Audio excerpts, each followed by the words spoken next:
বিসমিল্লাহির রহমানির রহিম।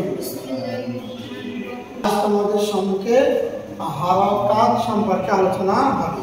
হারাকাত কাকে বলে? জবর জের পেশকে হারাকাত বলে।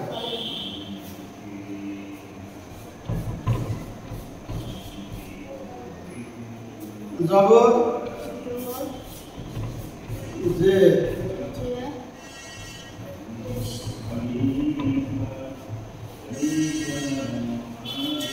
পেশ, জবর জের পেশকে কি বলা হয়? হারাকাত। হারাকাত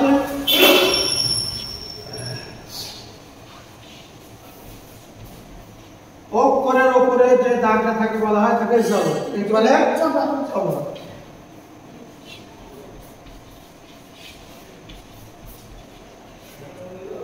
অক্ষরের নিচে যে দাগটা থাকে তাকে বলা হয় জের।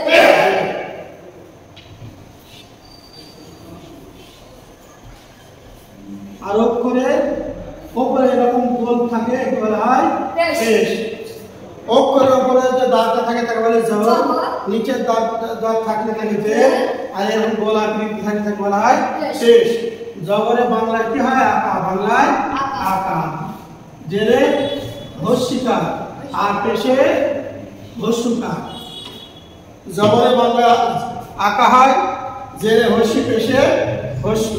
এইবার তোমাদেরকে দেখানো হবে যে আরবি অক্ষরগুলি হারাকাত লাগে কিভাবে উচ্চারিত হয়, সেগুলি তোমাদেরকে দেখানো হবে। চলো, কয়েকটা বিষয় দরকার, যেমন হারাকাত।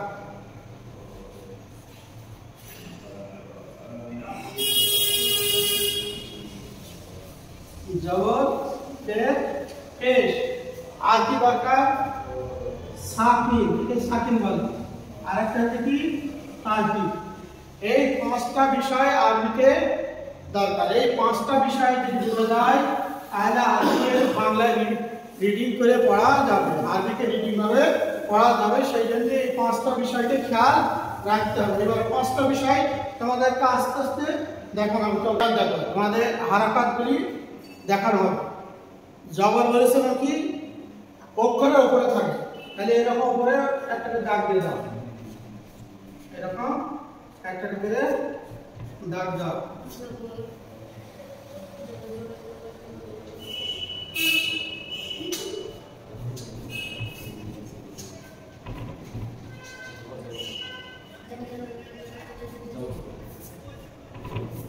হলো। আর জবর বাংলায় একা হয়, তাই হবে। আলিফের উপরে হারাকাত থাকলে তাকে হামজা বলে। তাহলে কি হবে? হামজা জবর আ, বা জবর বা, আ জবর তা, তা জবর তা, জিম জবর যা, হা জবর হা, হা জবর তা, তা জবর দা, তা জবর যা, রা জবর র, জা জবর জা, সিন জবর সিন জবর সা, শিন জবর সা, সা জবর স, জ জবর জ, ত জবর ত, জ জবর জ, আইন জবর আ, আইন জবর ম, ফা জবর ফা, ক জবর ক, আ জবর কা, লাম জবর লা, মিম জবর মা, নুন জবর না, ওয়াও জবর ওয়া, হা জবর হা, হাম জবর আ, ইয়া জবর ইয়া, ইয়া জবর ইয়া। তাহলে এই অক্ষরের বাংলায় কোনটা, বাংলাতে কি অক্ষর হয় সেটা জানতে হবে। যেমন বাতে ব হয়, তাতে ত, সাতে স, জিমে বুঝি জ, হাতে হ, খতে খ, দালে দ, দালে অন্তু দ। এইরকম ভাবে প্রত্যেকটা অক্ষর বাংলা জানতে হবে। আর হারাকাত জবর থাকলে তার আকা লাগিয়ে দিলে কি হবে? তার জবরের উচ্চারণ হয়ে যাবে। কিন্তু এই যে কটা অক্ষর আছে, খ, র, স, জ, ত, জ, গইন, ক, এই আটটা অক্ষরের জবর থাকলে এর আকার উচ্চারণ আসবে না, আকার উচ্চারণ আসবে না। বুঝে আসছে? তাহলে এখানে কি হবে? খ দেবো খ, কা হবে না, র দেবো র, স দেবো স হবে, সা হবে না, জ দেবো জ, ত দেবো ত, জ দেবো জ, গইন দেবো গ, ক দেবো ক। বুঝে আসছে? কারণ এই আটটা অক্ষর বাদ দিয়ে বাকি সব অক্ষর আকা লাগিয়ে দিলেই হয়ে যাবে। এইবার তোমাদের দ্বিতীয় বলা হচ্ছে কি? বলা হচ্ছে জের। জেরে কি হয়? অক্ষরের নিচে যে দাগটা থাকে তাকে জের বলে। এরকম লাগিয়ে দাও। জের বাংলা কি বলা হয়েছিল? হস্যিকার। কি বলা হয়েছিল? হস্যিকার।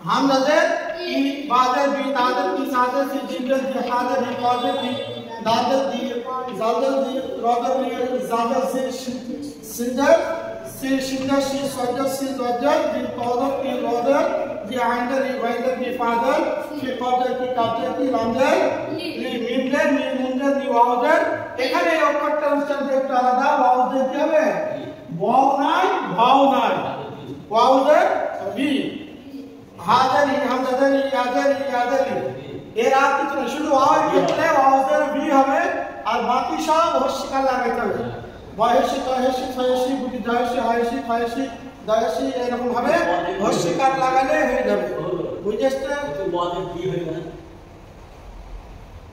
তাহলে এটা বুঝে আসলো এইবার তোমাদের কি দেখানো হবে পেশ অক্ষরের উপরে এরকম বড় আকৃতি থাকে এরকম যে চিহ্ন থাকে তাকে বলে পেশ পেশ এরকম পেশ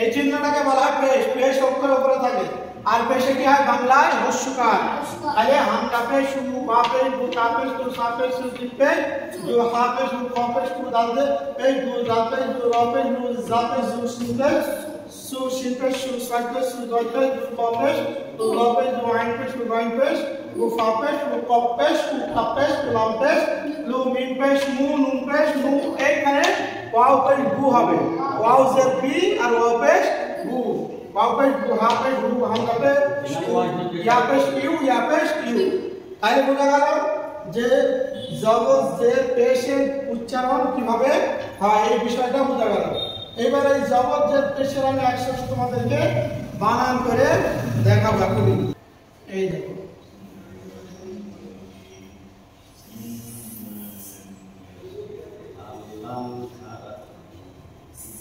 এটা কি লিখাইল কাফ সিন বা কাফ সিন বা এবার যদি জবর লাগানো হয় এই কাফে বাংলা কি হয় ক জবরে আকা সিনে দন্ত স জবরে আকা বাতে ব জবরে আকা কি হলো আসা বা যদি জের লাগানো হয় তাহলে কি হবে কফে ই সিনে সি সিনে সি আর বাদে বি আর যদি পেশ লাগানো হয় তাহলে কি হবে পেশ হসু কপেশ কু সিন পেশ সু আর বা পেশ ও তাহলে কি হলো কুসু ও বুঝবেন তো হ্যাঁ এইবার দেখো এই আমি হারাকাত মিটে দিচ্ছি এবার হারাকাত আমার নিজের ইচ্ছা মতো দেবো কাপে জের দিলাম সিনে পেশ দিলাম বাতে ধরে দিলাম তাহলে এখানে কি হবে কাপে ক আর জের কি হয় হস্যি আর সিনে দন্ত স পেশে হস্যু আর বাতে ব ধরে রাখা কইল কিছু বা যে হস্যি পেশে হস্যু ধরে আকা বুঝতে পারিস এবার অন্য অক্ষর লিখতে দেখো